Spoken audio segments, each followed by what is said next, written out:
Good morning all of you. आपके अपने YouTube channel geography junction पे मैं श्याम देवड़ा आपका स्वागत करता हूँ।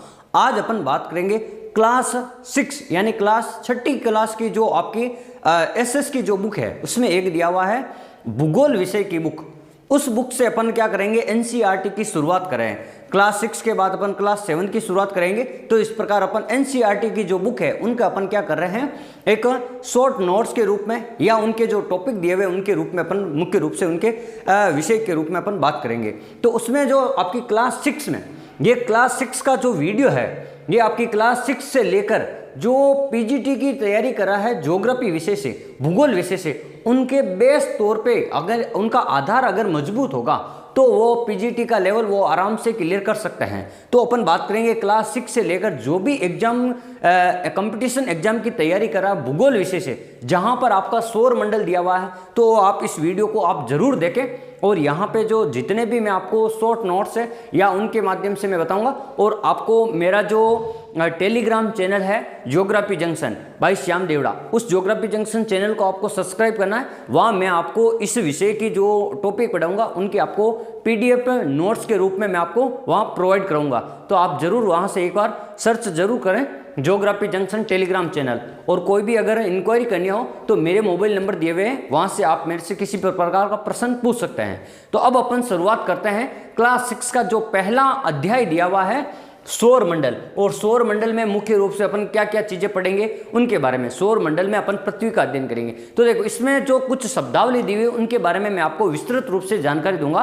तो देखो सबसे पहले अपन बात करते हैं खगोलीय पिंड। अब खगोलीय पिंड क्या होते हैं, यानी वे सभी आकाशीय पिंड, यानी वे सभी आकाशीय पिंड जो आपको अंतरिक्ष में दिखाई देते हैं, ठीक है। जैसे उसमें हो गया एक सूर्य हो गया, एक चंद्रमा हो गया, ठीक है ना। वे सभी आकाशीय पिंड जो अपन को क्या कहते हैं दिखाई देते हैं उनको अपन क्या कहते हैं, खगोलीय पिंड कहते हैं। जैसे एक सूर्य हो गया, एक चंद्रमा हो गया। और सूर्य और चंद्रमा के बारे में अपन आगे भी और विस्तृत रूप से अध्ययन करेंगे।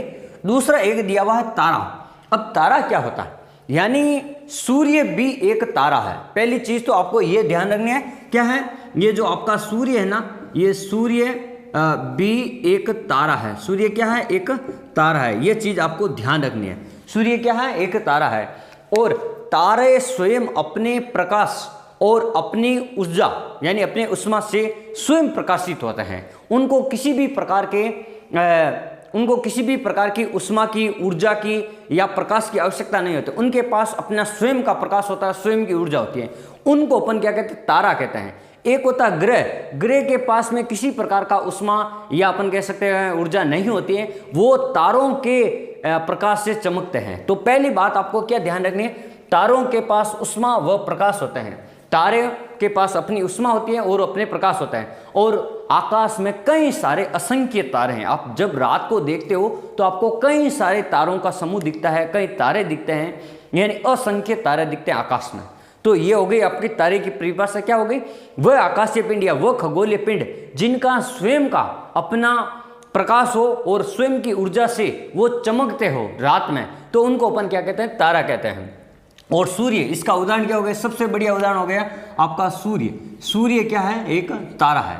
फिर अपन बात करते हैं नक्षत्र मंडल, यानी जो आपका ब्रह्मांड है, अपन उसमें कई सारे तारों के जो समूह होते हैं उन्हें अपन क्या कहते हैं, नक्षत्र मंडल कहते हैं। वे खगोलीय पिंड जो आसमान में या रात में जो दिखाई देते हैं वो तारों के समूह के रूप में विभिन्न आकृतियों में दिखाई देते हैं। कई तारे मिलकर कई प्रकार की आकृतियां बनाते हैं। जैसे एक अपन पढ़ते हैं सप्तऋषि मंडल, आपने पढ़ा होगा सप्तऋषि मंडल, आपका ऋषि मंडल।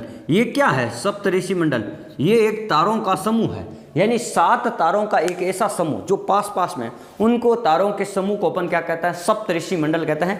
वो क्या है, आपका नक्षत्र मंडल कहलाता है, नक्षत्र मंडल। जैसे आपने नाम सुना होगा अर्सा मेजर, वो भी एक प्रकार का क्या है, नक्षत्र मंडल, और उसी नक्षत्र मंडल का ही भाग है आपका सप्तऋषि मंडल।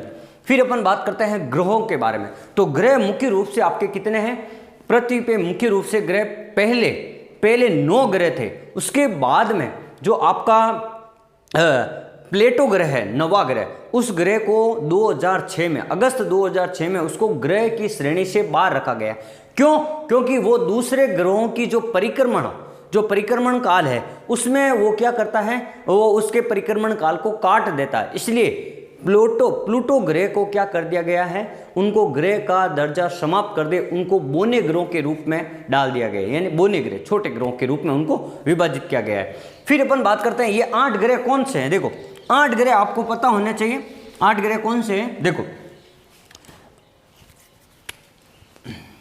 ये आपका जैसे मान लो यहां से हो गया मैं सूर्य, सूर्य के बाद में आपका आएगा बुध, बुध के बाद में आएगा आपका शुक्र, शुक्र के बाद में आएगा आपका पृथ्वी, पृथ्वी के बाद में आएगा आपका मंगल, और मंगल के बाद में आएगा आपका बृहस्पति, बृहस्पति, बृहस्पति के बाद में आएगा शनि, शनि के बाद में आएगा आपका अरुण, और अरुण के बाद में आएगा वरुण। तो पहली बात तो आपको ये ध्यान रखना है कि सूर्य व उनके पास के जो सूर्य तो एक तारा हो गया, ये तो क्या हो गया, सूर्य क्या है, एक तारा, और बाकी के ये जो 8 1 2 3 4 5 6 7 8 यहाँ मैं नंबर लगा देता हूँ 1 2 3 4 5 6 7 8, ये 8 क्या हो गए आपके ग्रह हो गए। इन ग्रहों के बारे में अभी अपन बात करेंगे, ठीक है ना। ग्रह क्या होते हैं, जो ग्रह क्या होता है, जैसे सूर्य के चारों ओर दीर्घवृत्ताकार कक्ष में परिक्रमा करते हैं, सूर्य की दीर्घवृत्ताकार कक्ष में परिक्रमा करने वाले एक खगोलीय पिंडों को अपन क्या कहते हैं, ग्रह कहते हैं। ये किसके चारों ओर, ये देखो ये सूर्य के चारों ओर इस प्रकार से परिक्रमा करते हैं। इन सब का अलग अलग जो आपका परिक्रमण पथ है, ये इस प्रकार सूर्य के चारों ओर सभी ग्रह अपने क्या करते हैं, परिक्रमण करते हैं, उन्हें अपन क्या कहते हैं, ग्रह कहते हैं। और ग्रहों के पास में अपना कोई उष्मा नहीं होती है, न उनका प्रकाश होता है, वो तारों के या अन्य तारों की सहायता से वो क्या होते हैं, प्रकाशित होते हैं, ठीक है। तो ये बात हो गई, और 8 होते हैं, ये मुख्य रूप से आपको ध्यान रखना। फिर अपन बात करते हैं उपग्रह। उपग्रह क्या होते हैं, उपग्रह होते हैं इन ग्रहों के चारों ओर, ये जो ग्रह है मान लो कोई, इस ग्रह के चारों ओर चक्कर लगाने वाले ये जो खगोलीय पिंड है, इसको क्या कहते हैं, उपग्रह कहते हैं। ग्रह के चारों ओर जो चक्र लगाने वाले खगोलीय पिंड होते हैं उनको क्या कहते हैं, उपग्रह कहते हैं। जैसे पृथ्वी का एक उपग्रह है मुख्य रूप से चंद्रमा, जो पृथ्वी के चारों ओर चक्कर लगाता, तो पृथ्वी का एकमात्र और एक ही उपग्रह कौन सा है, चंद्रमा। तो ये विशेष तौर से आपको ध्यान रखना। मंगल के 2 उपग्रह है, डीमोस और फोबोस, तो मंगल के 2 उपग्रह है, और सबसे बड़ा सबसे ज्यादा ग्रह उपग्रह शनि और बृहस्पति के मिलते हैं आपको, ठीक है। उनमें एक टाइटन याद रखना और एक गैनीमेड याद रखना, ठीक है। ये 2 मुख्य रूप से उपग्रह। फिर अपन बात करते हैं सूर्य। सूर्य क्या, हमारे अंतरिक्ष में या ब्रह्मांड में जो जितने भी जो पेड़ पौधे हैं उन सब के लिए, मानव वर्ग के लिए, सजीव निर्जीव, इन सब के लिए जो उष्मा का स्रोत है, प्रकाश का स्रोत है, मुख्य रूप से सूर्य है। क्या है, मुख्य रूप से सूर्य। और सूर्य पृथ्वी से लगभग 15 करोड़ किलोमीटर दूर है। सूर्य कितना, पृथ्वी से लगभग 15 करोड़ किलोमीटर दूर है, और पृथ्वी की तुलना में सूर्य लगभग सबसे बड़ा ग्रह के रूप में माना जाता है। अपन ऐसे कह सकते हैं लगभग 110 गुना बड़ा बताया गया है पृथ्वी से सूर्य। तो देखो कितना बड़ा है और कितना दूर है हमसे, 15 करोड़ किलोमीटर। और सूर्य का जो प्रकाश है ना, वो पृथ्वी पे 8 मिनट और 20 सेकंड में आता है। कितने, 8 मिनट और 20 सेकंड में सूर्य का प्रकाश पृथ्वी पर आ जाता है। और सूर्य के प्रकाश के आने से ही पृथ्वी पर जो जीवन है वो संभव हो सका है। तो सूर्य के बारे में ये आपको जानकारी ध्यान रखनी है क्लास 6 के अकॉर्डिंग। फिर अपन बात करते हैं पृथ्वी।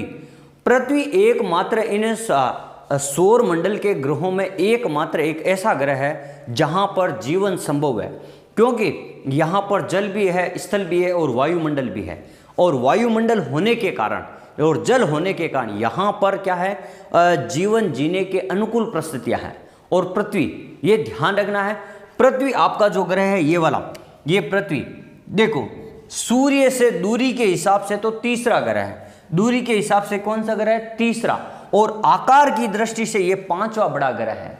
आकार की दृष्टि से सूर्य ग्रह, आकार की दृष्टि से ग्रहों में पृथ्वी 5वां बड़ा ग्रह है। और दूरी की दृष्टि से आपको क्या ध्यान रखना, तीसरा बड़ा ग्रह है, तीसरा दूर है सूर्य से। तो ये चीज आपको पृथ्वी के बारे में ध्यान रखना है। और पृथ्वी का जो आकार है ये भू आब आकार है, जियोड आकार है, भू आब, इसको अपन कह सकते हैं भू आब।